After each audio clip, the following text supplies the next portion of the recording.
because now we're back to Gamer Richie and Florencio, which is brilliant. I can't believe that happened. I cannot believe that happened. The mine hits were insane. Yeah, that's a Protos's nightmare right there. Takes a couple of seconds. Great start from both players. We had a couple of workers going down from each. If not, the Protoss did a better sort of run there. Better, more workers. I believe he killed about 5 workers with his adepts. That was insane. That was absolutely insane. The mines are strong in the right position. They wiped out the bottom natural. Absolutely insane. And right now we're on to our next series, and we'll have a look at who that is quickly here in the brackets. And if you want to have a link to the brackets, please say in chat and somebody will get to you on that one. So obviously Ryden and Mathis goes through.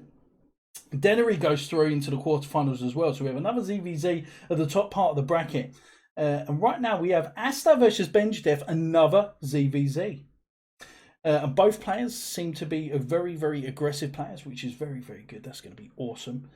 We do have Starkiller versus Lightsider. Now, just as a caveat and a note for Starkiller, boys and girls, that Starkiller is playing as his off race because he meets or is over the required amount of MMR.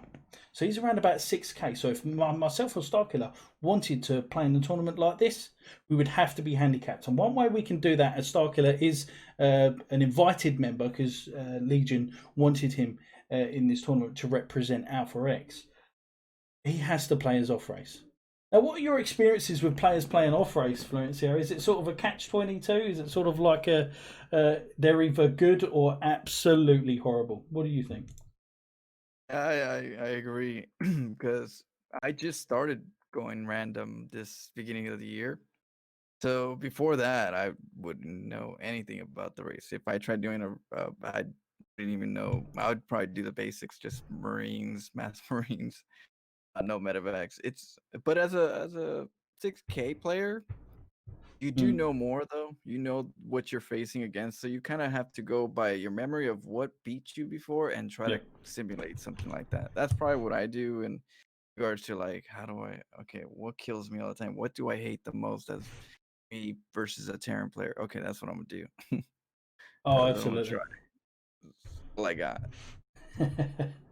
Now remember, guys, in the chat, we do have a lot of players ready and waiting to battle. If your player has unfortunately fallen, you're rooting for him, try and pick somebody else out of the list. And that list will be under brackets. If you just type in, can I have the link to the brackets? One of the admin team will link that in for you. Now, the next game is obviously a Zerg versus Zerg. We don't know what map that's going to be on. Following that, we have a P versus P and a T versus P as well. We have players from Red Dragons. Berserker Esports, unfortunately, our Berserker Esports player has fallen. You might be able to have a look at the VOD after this.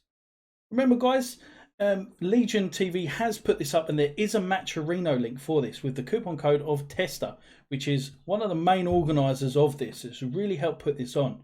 And they're looking to do more invitationals in the future, and I'm looking to cast more invitationals, and Florencio will be offered. There'll be many, many opportunities. Now, this can range from GM, 6K, to Diamond, to Platinum. Now, these will be invitationals based on certain esports. So I will, and Legion will approach certain organisations to say, who is the best player around this MMR range? We will then look at their MMR and look at the player, and we'll make sure that it's fair, because at the moment in these games, they've been quite close. Don't get me wrong. There hasn't been like a huge, disparity in the skill already. Yeah, there's been equal chances, and that's what you need in a tournament like this. Because if everyone's got a chance to win, the builds are excessive. The mindset is focused, and you want to win that money. That's for sure.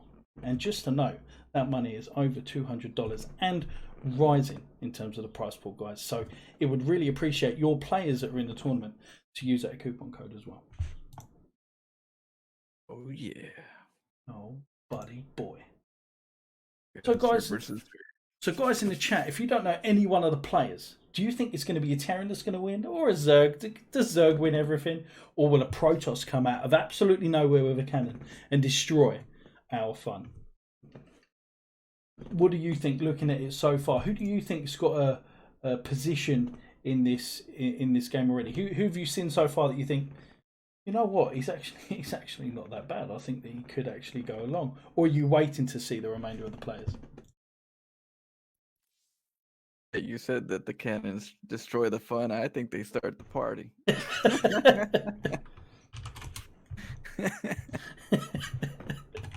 Oh, absolutely. Especially behind millions of shield batteries that you cannot kill them. People in the chat, you know what I mean. You know what I mean. But as soon as those 3 shield batteries for you go up, I bet you sit there and you think, oh, I love this game. Oh, I love this game because you cannot kill those. Oh, yeah, because you gotta figure another solution. And you're just like, what are you gonna do? What are you gonna do? It's like a scientist just doing like little lab experiments, and you're just like feeding them like objects. You're like, what is this? And I was like, what's the specimen gonna do if you do this? Like a mouse in a maze. Absolutely. Everdream. So we got an Everdream Z versus Z. Buddy. I'm so excited for another Zerg versus Zerg. Now, we will have enough of these Zerg players because there's a lot of Protoss players. There's 2 Terrans in this tournament. Now, thinking of it as a sort of mostly Gamer Richie and Legion invited tournament, that we would have a lot more Terrans. You are absolutely wrong, because the players that have been put forward are majority of Protoss and Zerg players they feel that are solid enough at that level to take it there. So let's have a look. Let's get everybody in. Let's put the lobby link in the chat. Let's get everybody in. Let's do this. Absolutely. I cannot wait. EVC. Okay, what do you think? Rush or Hatchford? Everdream. Everdream is a map that, as well as you know, Florencio, it is wide. The natural is absolutely massive. It would be a crime, an absolute crime, not to link flood. Someone to link flood. What do you think? I don't know. I actually don't know maps. I don't memorize maps. I'm a reactionary player, so I go with what I see and what I know. I really don't. The only thing I know is which maps I don't like because they're unfair for an unequal balance. But other than that, I don't know the maps. I'll know when I see it right now.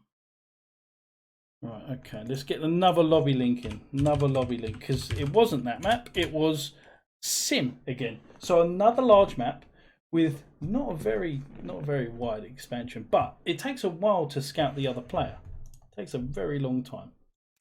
It's a long map. What would you think on long maps? map? Yeah, on a big map. What would you think? What would you say if you were trying to advise a Zerg player? Say, right, okay, you've got another Zerg player in chat. If you've got any ideas, how would you come up on it? Would it be the cheats? What would you go for? The all in first, or would you try and? I'd probably go for like a roach rush, like a semi roach rush where you get a hatch natural. Because if it's too far, as long as I defend with evo chambers and a spine crawler, you can kind of hold it and get into roaches. As a big map, it gives you that time. I feel it gives you a little bit more time to breathe, Absolutely. and to try to take that risk and go straight to roaches and not have to worry about maybe, taking too much chance doing something too aggressive, and he's doing a defensive which one. You're like, oh man, you're stuck in that, like, I should have done this. Yeah. Just like the game we had before, wasn't it? Where we had Mathis versus Quas. One went for roaches, one went for that Ling Flood. No, you're absolutely right. Yeah. That's a horrible part of this game. That's a horrible part of this game. Because you could just miss that timing by a couple of seconds, and that's it. Could be all over. And you're behind. You're like, oh. Absolutely. Right, okay. Florencio, who do you want to introduce first? I'll leave it up to you in this one. Due to the name on the bottom right, our Zerg player, it is awesome. Awesome. AKA, let me have a look at his name again, because I am unsure. Benjadev. There we go. So Benjadev. And I believe he is from the team Legion Gaming. So he's one of Legion Gaming's own in this tournament here. Which begs to tell, is it fixed? No, I'm joking. Relax. Top left-hand side. The UK Terran. The Brexitinator is what I call him. From the last resort, it is in the blue trunks, Asta. Oh, buddy. On the what? On the what? Brexitinator? Brexitinator, that's right. Terminator, but voted for Brexit. That is the Brexitinator, sir. What's the bricks for? Brexit.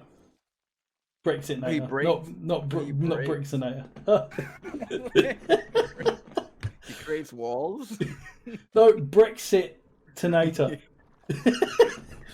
So, Oh, I get it now. right, for Florencio, as many of the Protoss players are, they are bullets because they have a lot of general knowledge. Florencio, you were sleeping on that one, dude. You were sleeping. Oh yeah. I'm Yeah. sorry, dude. It took me a while. I was thinking breaks it. He breaks an eight. Right, That's what I okay. was thinking at first. So we do have the gas coming down, and the Baneliness already ready.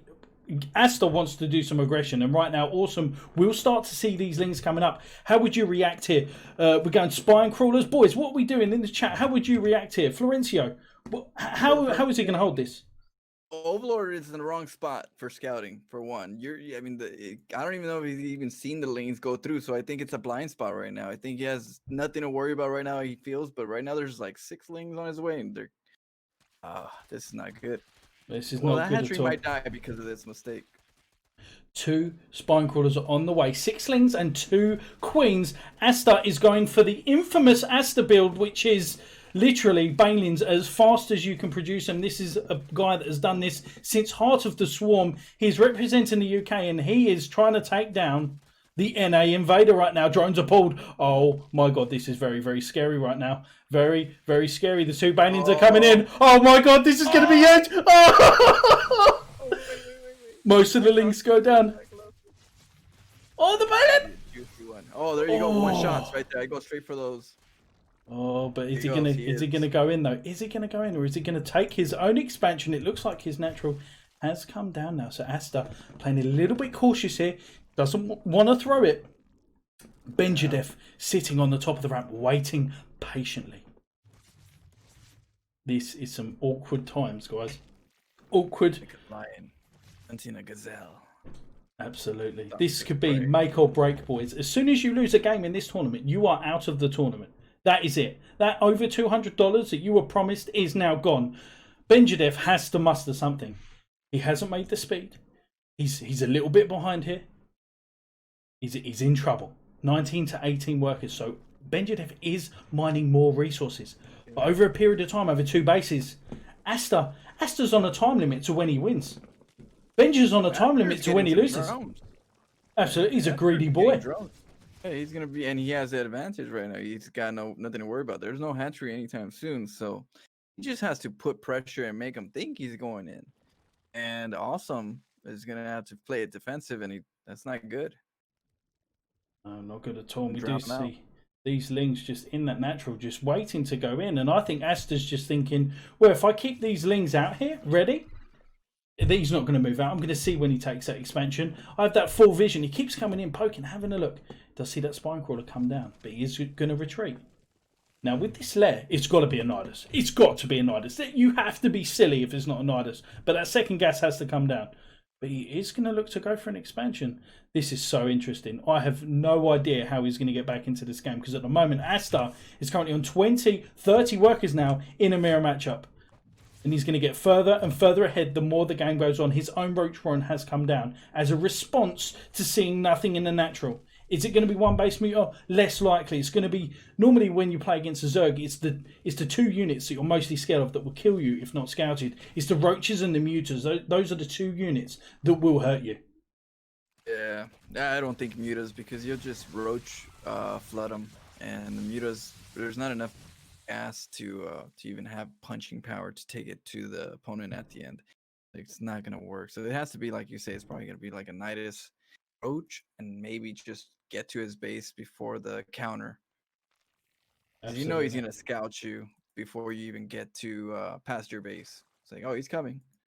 Oh, absolutely. And Asta's already making the roaches here. Awesome. He's just lost his window completely here. There's not much he can do. He's going to scout inside the base. I can't imagine him wanting to stay in this game for much longer. He sees now extra roaches coming down here. Asta denies the scout, so Awesome doesn't even know where the units are. And at the moment, Asta is going to double his supply. This is probably one of the most sided games that we've had so far.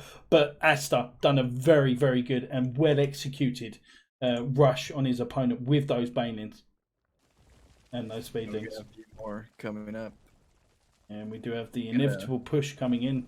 He's going to try and deny that natural here. Now, players like Asta, where he's got so many workers, he could throw this. If he doesn't get a lot of damage done, he could lose all of his units, and perhaps Awesome could get back. Oh my god, but those spine crawlers got deleted and there's not a lot of roaches left. I can't imagine he's going to hold this, even with the best of thoughts. But good transfusions here from Benjadef, but it looks like it could be the end of the road for him as the roaches come in. The Queens are trying their hardest, and he is just going to get absolutely deleted. Unlucky here. The roaches are killing drone after drone. 10 workers go down, and at the moment you've got to be thinking, what could I have done differently with the defence? I'm not too sure what you could have done because it was too late scouted. You're right. They were stealth lings. They were Metal Gear Solid lings that turned up at his natural. And Asta moves into the quarterfinals. You know, it's one of those things where it's like the most basic thing that you would be able to do to be defensive is the Overlord pathing. And you get that wrong. It's one of those things where it's like, as a Zerg player, an Overlord pathing, the pathing of a Ling potential direction is very important, and that didn't happen. It was just a very simple, lazy direction to the main base. Could it be nerves? Could it be nerves that that mistake was made? Perhaps in the beginning of the game, that's the second Overlord. People could be shaking. Could be shaking. That's true. The nerves could be there, but you kind of feel like you want those fundamentals. Absolutely. Those are like fundamentals. Those are the ground roots of your Zerg, special ZVZ, where it's potentially Ling Rush, and you got to always identify that by making sure that Overlord can see those lings ahead of time. That's my opinion on that one. Yeah, I kind of feel like he didn't see it at all. It was like a blind spot the whole way through. That Overlord was like at that spot where you would see the path. Yeah, going between islands. Yeah, absolutely. Gets you. Oh god, that was just a unfortunate game there for our boy Benjadef, taken out in that game. But Esther goes on to face Denery in the quarterfinals in the next round, part of a TVZ. So that's going to be a pretty good matchup that we're going to see. The next game that we have, and a lot of you guys have been waiting for this, okay, is Starkiller playing as Protoss versus Lightsider playing as Protoss. GM versus GM in effect. But one of the GMs are off racing. Is he good enough to take out somebody equal, I guess, to his off race? Now, when you're playing as an off race, guys, the very small things make a difference in a mirror matchup. Will that make a difference here? I think so. I think it'll make a huge difference. However, the execution-wise, we would go to Starkiller for saying, right, yeah, I think in terms of execution, the speed of how he does it, potentially him. But with the knowledge of the matchup itself, that should lead to an advantage in PvP, right, Florencio? I think so. I think if you haven't played Protoss or any other race in a little while, or just these little details are very important that you might miss at the other person because he's grinding. Won't miss, say, oh, I forgot the pylon timing, or I forgot this, or this is, you're gonna be a little scrappier. So I think the advantage goes to the lower MMR player in this case. Absolutely, and we do have a request to change servers from Starkiller.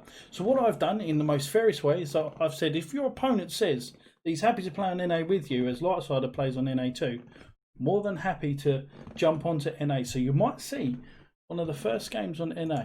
One of the first games. Aster build strikes again, Mars Bar says. Now remember, that's not doing us a favour that he's over the required MMR. We're doing him a favour, allowing him to the tournament to play as the off race. You must have to remember that.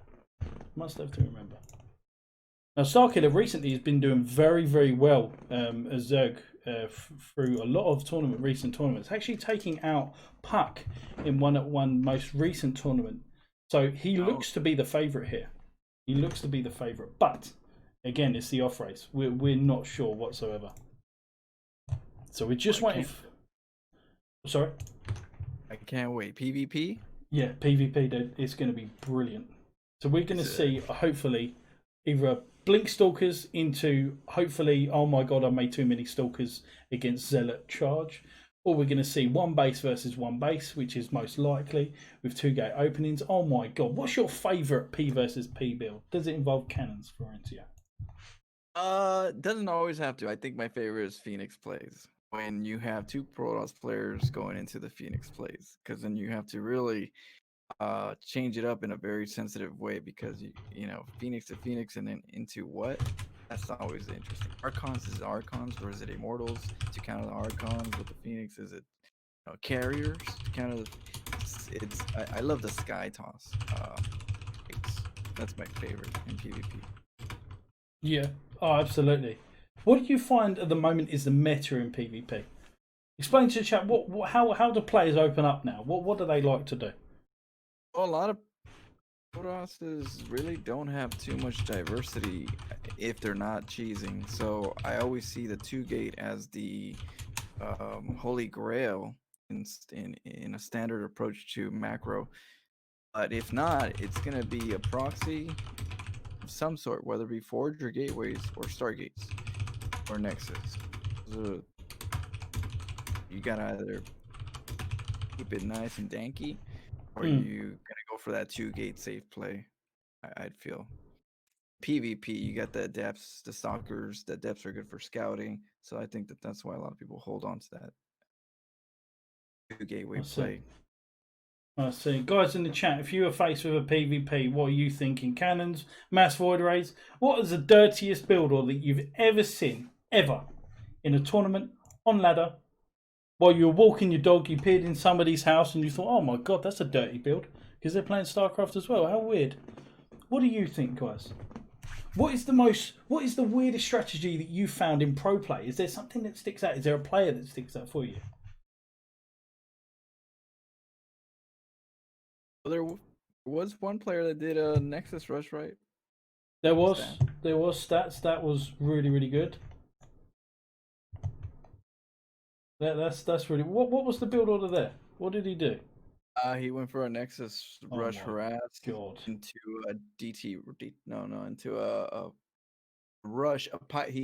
Before he lost the Nexus, he snuck out a probe from it, and then made a pylon and went for a proxy at the main base of the opponent. It was dirty. It was a TVP. Okay. We have an Eternal. Are there any comments on the... Okay. He's made and it's WCS. Brilliant. So let's get one more in. Sultana, there we go. There we go. No build order. We'll have the winner and the loser. So this is a ZVP on... ZVP? ZVP? Race check. Okay. Well, this is a good matchup too if it is a CVP, but we'll see. It'd be too one-sided, unfortunately. Okay, that's his main. Okay. Yeah, that's it. Right. Bad habits die hard, as they say. So we have a light blue versus a light yellow player. Normally players like to keep the colours quite close to each other as well, because it's easy to sneak a couple of units in. Good point for you when you're playing in a tournament, guys. If you're a sneaky player and you like to get 1 or 2 units, then I would definitely suggest trying to keep your colour as close as possible.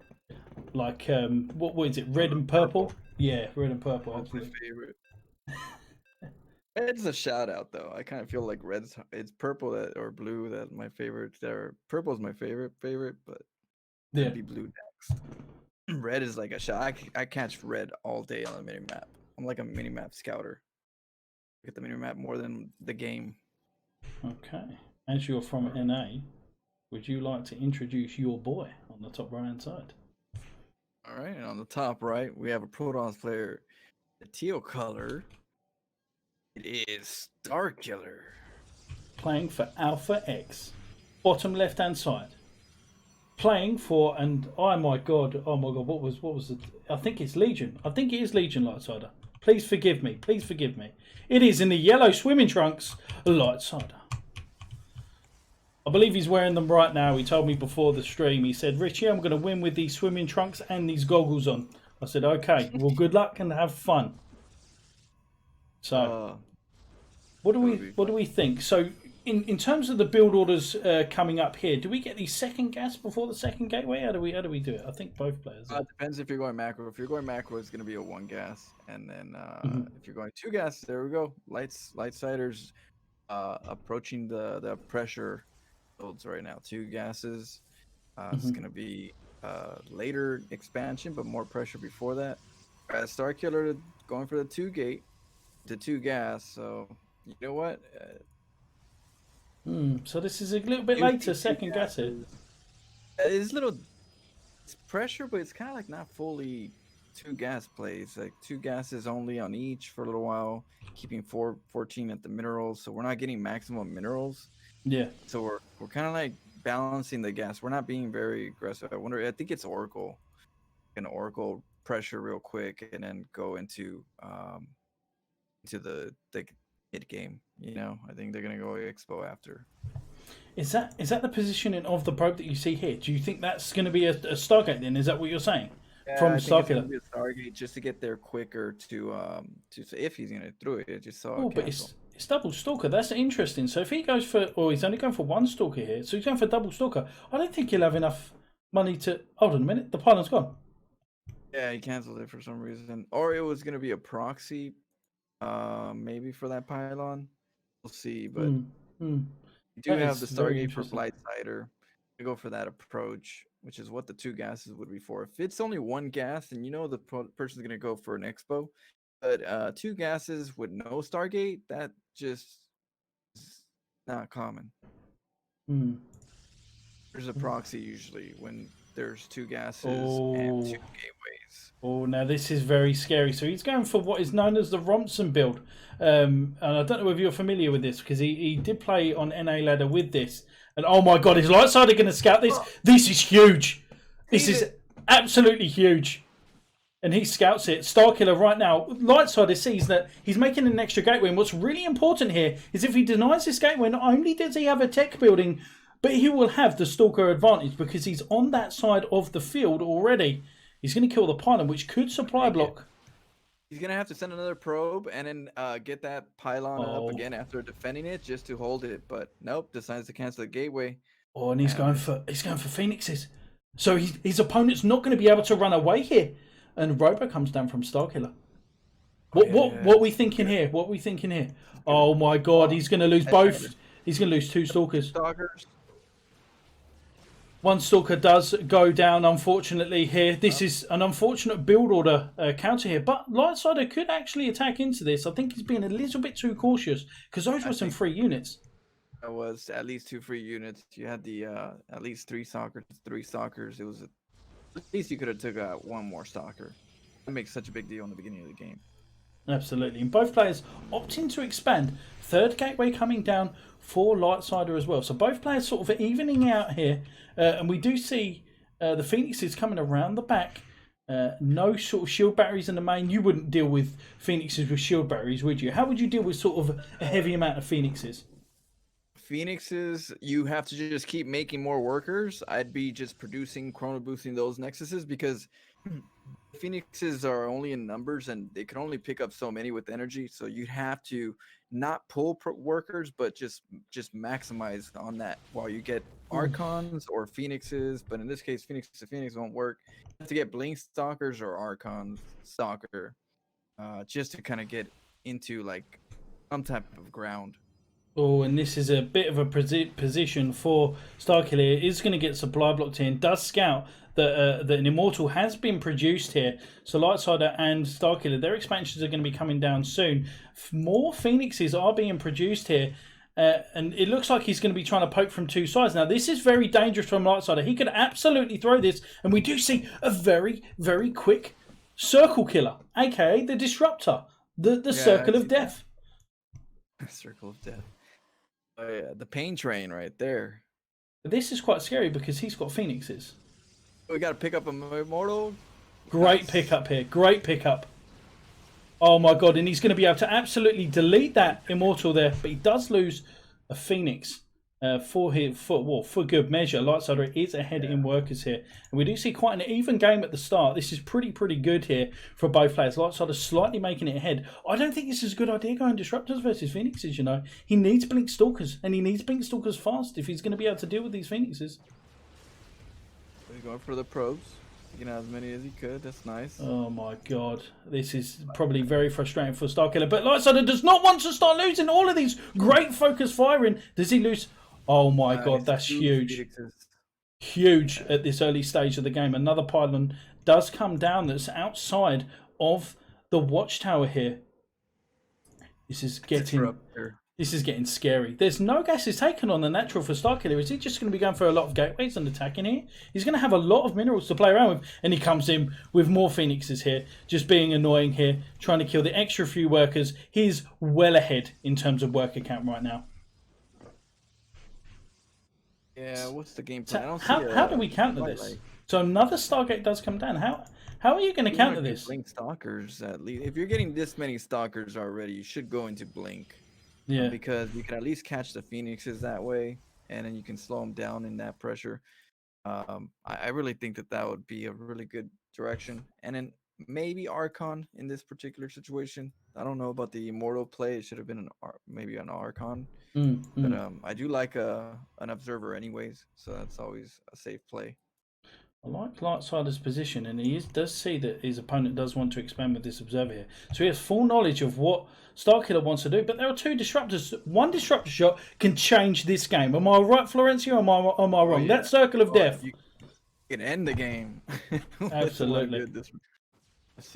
And this is good poking. This is great poking from Lightsider here. Killing another pylon here, which is going to supply block his opponent even further. Lightsider's playing a very good game, trying to poke any which way that he can, trying to get some advantage. And two Phoenixes are on the way at any time. More Disruptors are being made. It's going to be Blink Stalkers and Disruptors versus Blink Stalkers and Phoenix. Who wins that? What is that? On this play, I'd say Lightsider will probably take it, because Disruptors, although they're really good, if you just make some bad micro shots, yeah, your cooldown just was like forever. And Stalkers alone don't do too much, but you never know. We'll see. But that is a worrisome for me, is if he doesn't do good Disruptor shots and they don't land right. At the moment, we're going for the +1 for Starkiller here. And that's going to be a further ahead over Lightsider. And Lightsider is going for the DT shrine, so he does want to be poking with these units here. He doesn't have Blink to Starkiller, but Lightsider does. And with these Phoenixes, you need to be active just to see what's going on. So he does come in with these Phoenixes here. Will Starkiller move back home, or will he decide to be aggressive? Now, a Colossus is being made, which is absolutely insane. Yeah, that's what I'm saying. Oh my god, he's actually caught one of the Disruptors there very quickly. We do see the Stalkers coming. He knows that he's coming. He's on with the Observer taking off, but didn't do enough with that opportunity. Oh, these Phoenixes and these Stalkers. He could absolutely take out a lot of these units. Is he going to blink onto him? I think Starkiller's. He's going to do it. Oh, he's going to kill a lot of these Stalkers here, but he could lose most of his own Phoenixes here, which he doesn't want to do here. Oh my god, he's killing so many Stalkers. But he's got to watch out here. He's got to watch out here. I don't think he has enough to end the game as of yet, because his opponent is going for the +2. Lightsider a bit nervous here. Doesn't want to lose that Stalker here, but he could well do. He may have to just force that. Yeah, I like that he sent one Stalker just to see it. Hold on a minute. 5 DTs. 5 DTs somewhere. Where are they? Where are the DTs? They're with the army. They're with the army at the bottom right. I don't think there's no observers with this army. There's absolutely none. And the Disruptors are getting picked up. And there's nothing that Starkiller can do. There's absolutely nothing he can do here. Oh, the Disruptor shot. That was huge. But this Colossus is going to go down, and Lightsider could actually take down one of the favourites already. The Colossus is going down. There's only mass Stalkers here. And is there an observer here? There's no observer. There's a cannon. But he can take out this third get the third advantage right now. He's getting that cannon down so he can go in with the DT. So let's see if he can get that down. Oh There's an my observer, god. so no need. The third base is under attack, and now this is snowballing for Lightside. Lightsider's feeling that blood, feeling that victory here, and he's just sniped that base and getting the hell out of there. Ooh, Those, nice good now, stall. Starkiller is doing a very, very good job in this game. Very, very good job. He's still got a chance because one disrupt shot again could mean the difference. But 2 Void Rays on the way, an Immortal on the way. Lightsider is taking no chances, Florencio. What do we think about this game? How is Lightsider going to get back into this? Is it all down to the circles of death? There's really I can't really say he has a chance right now, but I mean the only chance is an opportunity of base trade. It's the only thing I can see. Here, let me get my dog in. Even the dog is rooting for Starkiller to get back into this game, boys and girls. 133 supply to 98 in favour of Lightsider. Now remember, Starkiller is off racing because he is higher than the MMR requirements, and he is doing he's doing a bloody good job, may I say. But Starkiller is behind. His +3 is going to be quicker than his opponent's +2. But Lightside is going to have more units. Will they pack a bigger punch? Potentially. He's mining 500 minerals more, 400 gas more. Who's going to win, chat? Let me know. Will Starkiller come back? Guys from Alpha X, rep your boy. Rep your boy in this chat right now. Give him the energy that he needs. Starkiller, give me your energy. Lightsider, give me your energy. Close the game. But right now, Lightsider could get picked off here by these Stalkers, and these Zealots could get picked off as well. Oh my god, he's got to watch out here. All these units are blinked. Oh, the Stalkers. Oh, he's already blinked him. Oh, he does take out this unit here. He needs to use everything here. He's got his Immortals. He's got his Stalkers here. He needs to kill it. This is going to be a very close fight here. He needs to kill the Immortals as fast as he can, and he's not killing them fast enough. A random High Templar for the added benefit of attack. Starkiller holds. What an engagement. I don't think he has the resources right now to keep pushing that pressure, though. He has to go back home, but I think Lightsider could push that pressure and produce more units than he could. So he's going to be able to flood them. Now, right now, we do have some extra Stalkers coming in here for Lightsider. Every Stalker Starkiller loses is putting him further and further behind. Another Disruptor comes in. This has got to be a good hit. Oh, good hit. 2 Stalkers go down, but is it enough? I'm not too sure. We're going to have to warping in more Stalkers. Maybe we get some Blink Stalkers in this and hold on. We do have the 3rd base. We have a 4th trying to go up.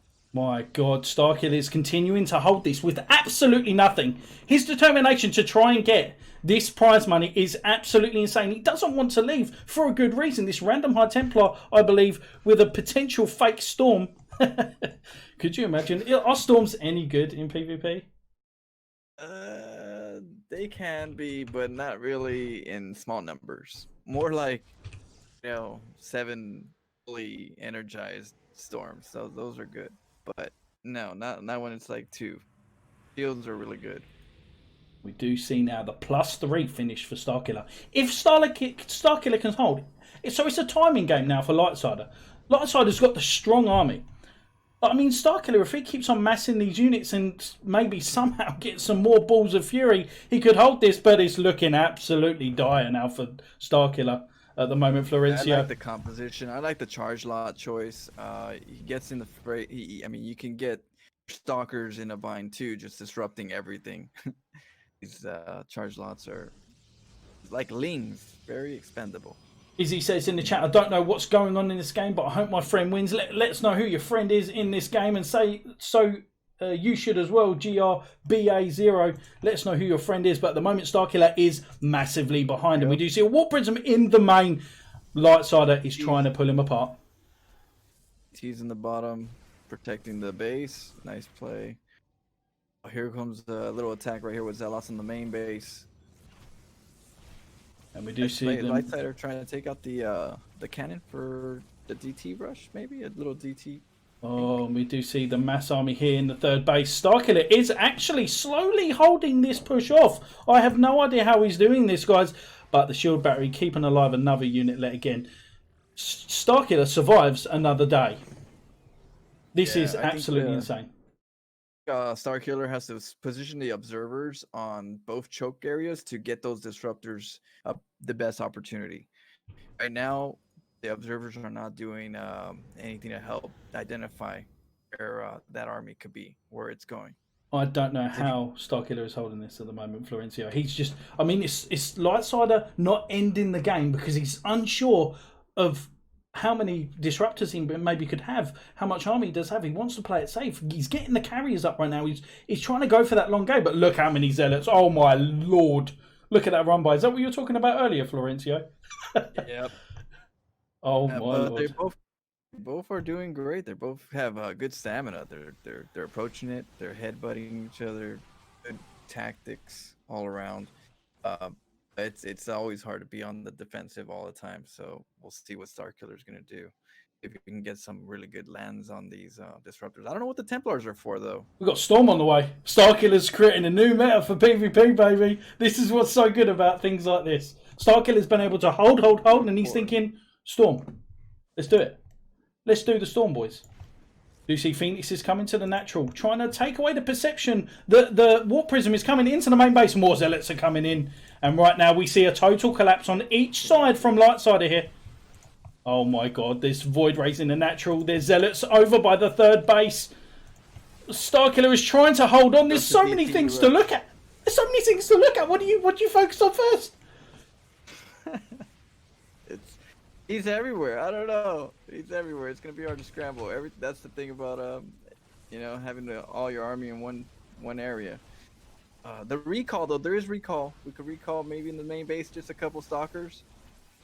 Oh my god, there is so much damage going on here. 78 workers to 44 in favour of Lightsider here. 183 to 118 supply. The income is dire for Starkiller. He needs a loan. Someone give him a loan in the chat, boys, because he needs those minerals and those gases. Someone give him what is it, Operation Seawall? Yeah. Do you have a Proxy Nexus coming down? Proxy Nexus from Starkiller to try and get back into the game. Will the Warp Prism get sniped? It doesn't. But do you see two DTs coming down? DT's fighting High Templar. Now that is I love that fight.